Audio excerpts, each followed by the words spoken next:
Welcome back, everybody, to another deep dive. You ready to jump into a new world? Oh, always. Always ready for a new adventure. Okay, great. So today we are going to be looking at Valiant's Sliders Special 1.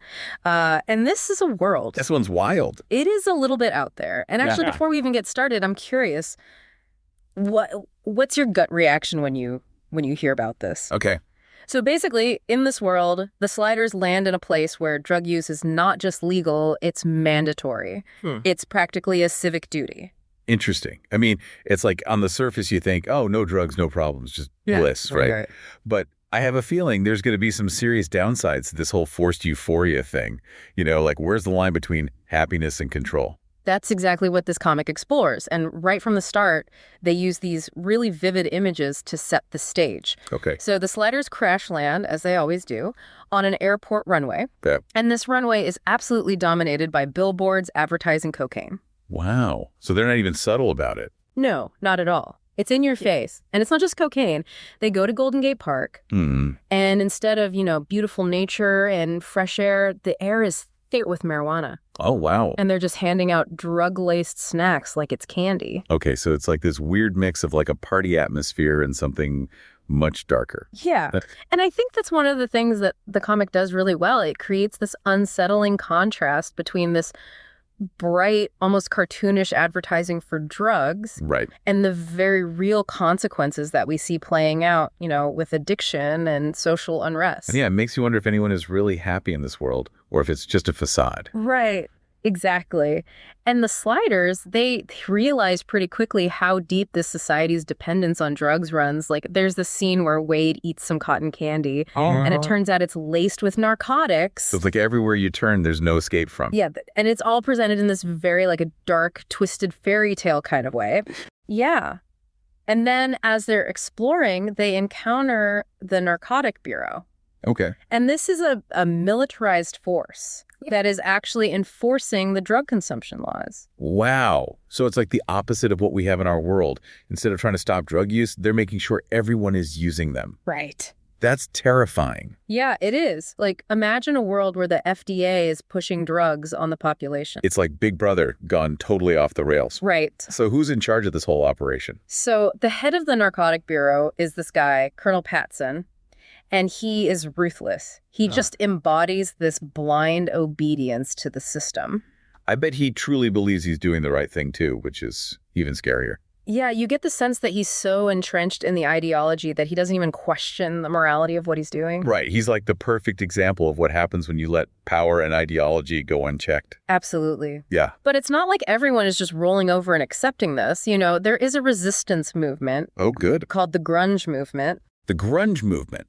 Okay, that's interesting because in our world, grunge music is often associated with rebellion and angst. Exactly. So it's kind of ironic that in this world, grunge represents fighting for sobriety. Right. They're the ones pushing back against this enforced euphoria. So they're like the real rebels, the ones who are actually fighting for freedom of choice. Yeah. It's a twisted reflection of our own cultural movements. And, it really makes you think about how a word like grunge can have such different meanings in different contexts. And how our own understanding of these terms can be so easily flipped on its head. Yeah, and then there's this twist. It turns out that the leader of the grunge movement is... Who is it? Timothy Leary. Wait, Timothy Leary, the psychedelic advocate. Yeah, the one and only. So in this world, he's leading the fight against the very thing he championed in ours. That's a wild turn of events. Right. It's a complete 180 from the Timothy Leary that we know. It makes you think about how different our own history could have been if things had played out differently. It's like a what-if scenario playing out in this alternate dimension. And then there's another bombshell. Yeah. Remember how Wade ate that drugged cotton candy? Yeah, that was freaky.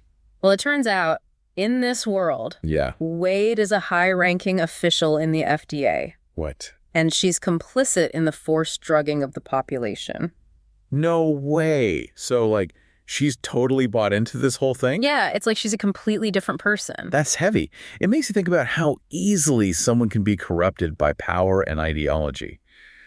How much of ourselves are we willing to compromise for the sake of fitting in or for a sense of security? It's really disturbing when you think about it. And then there's Rembrandt. He has this horrifying experience at the Toxification Center. Toxification Center, what is that? This is where they send people who resist the drug mandates for treatment. So it's like a prison for people who want to be sober.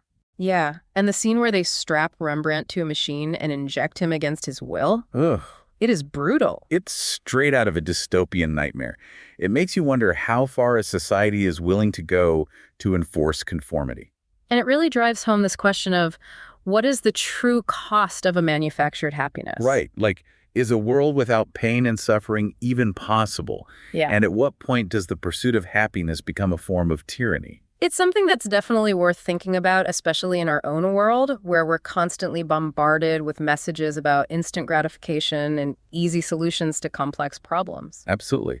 Like, we may not have a narcotic bureau forcing us to take drugs, but there are definitely subtle forms of control and manipulation happening all around us. Narcotica really shines a light on that. It does, and I think that's what makes it so thought-provoking. Right. It's not just a sci-fi story. It's a reflection of our own society and the choices we make. Yeah, it's a cautionary tale about the dangers of unchecked power and the importance of individual freedom and critical thinking. So it's a lot to unpack. It really does make you wonder, where do we draw the line between happiness and control? Like, is it even possible to have one without the other? It's a tough question, for sure.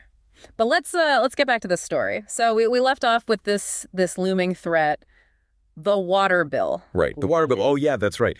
This was the government's plan to basically legalize drugging the entire water supply. It doesn't get much more dystopian than that. I mean, that's like next level control, right? You can't even trust the water you drink. Right. It's like they're trying to eliminate any possibility of choosing a drug-free life. Yeah, it's like they're saying happiness is mandatory, and we'll make sure of it, whether you like it or not. And that's what makes the resistance's fight so important. They're not just advocating for sobriety. They're fighting for the very right to choose their own reality. It's a fight for basic human autonomy, the right to decide what goes into your own body. Absolutely. And their last hope is this place called the Sun Valley Cannabis Farm. Okay. And this is a place where they can grow untainted food that's not laced with drugs. It's like this little pocket of resistance in a world gone mad. A symbol that not everything has been corrupted. Right. It's this small farm resisting the power of the state, holding on to this idea of a natural, unmanipulated existence. I love that image.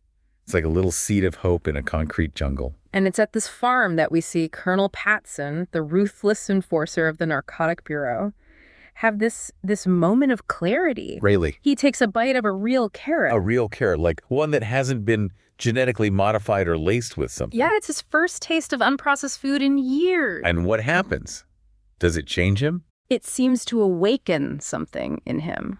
Like he's remembering what it feels like to experience something real, something authentic. Wow, that's powerful. Yeah. It makes you wonder if there's still a part of him that's reachable. Right. Like, is it just a fleeting glimpse of humanity, or is it something more? Or is there hope for him? I mean, it would be pretty amazing if even someone like him could be redeemed. It would, but things get complicated. As the resistance starts to gain some ground. Oh, no. The conflict escalates, and it all leads to this final showdown at the farm. Okay, so it's like a last stand for freedom. I'm already feeling the tension. It's intense. And this is where the Sliders have to make a choice. What kind of choice? Do they just escape this world? Or do they risk their own safety to help the resistance fight for freedom? That's a tough one. I mean, they've seen firsthand how messed up this world is. But can they really just turn their backs on these people who are fighting for their lives? Right. It's a huge dilemma. And they only have a limited amount of time before they slide to another dimension. So the clock is ticking. The stakes are high.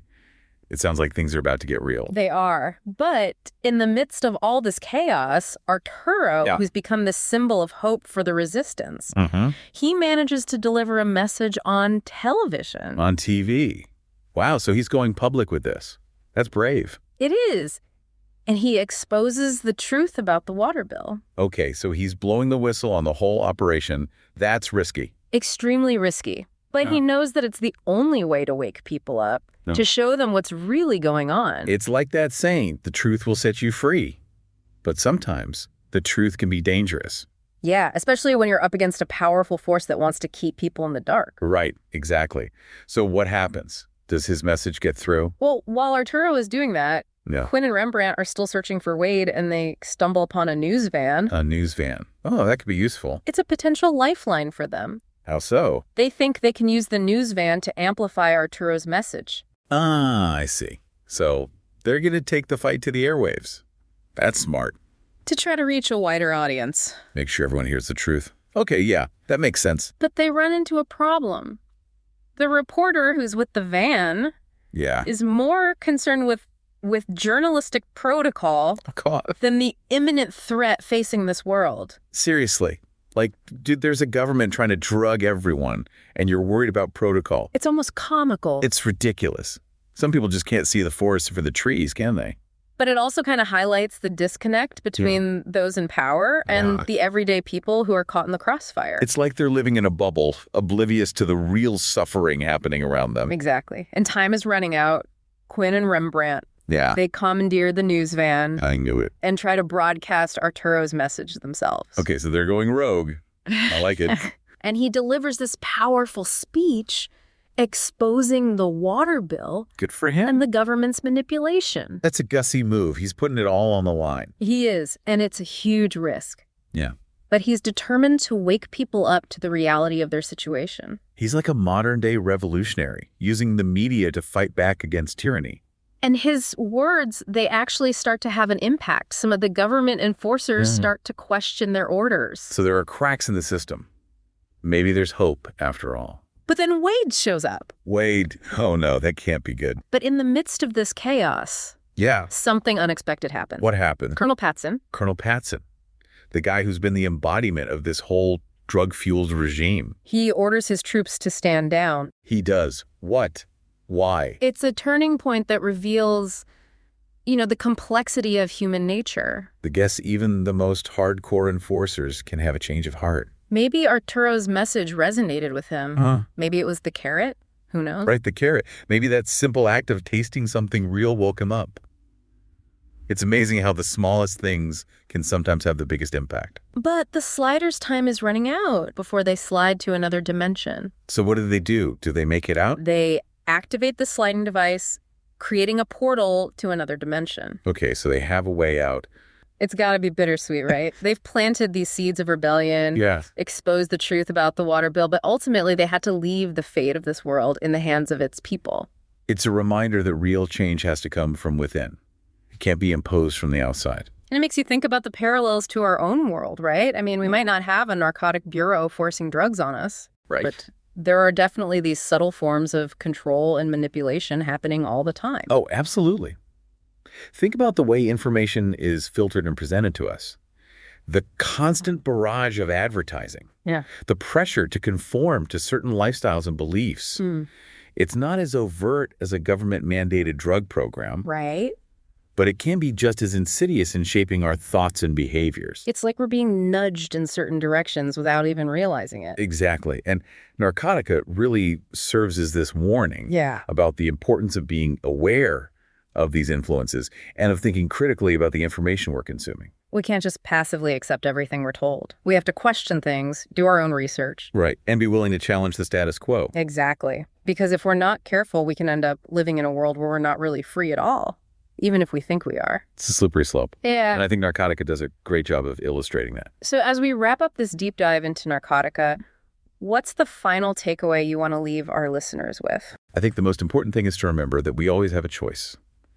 We can choose to be passive consumers, letting the world shape us, or we can choose to be active participants, shaping the world we want to see. It's not always easy, but it's a fight worth fighting. Well said. And on that note, thank you for joining us on this journey through a world where happiness is a mandate, but freedom is a fight. It's been a wild ride. It has.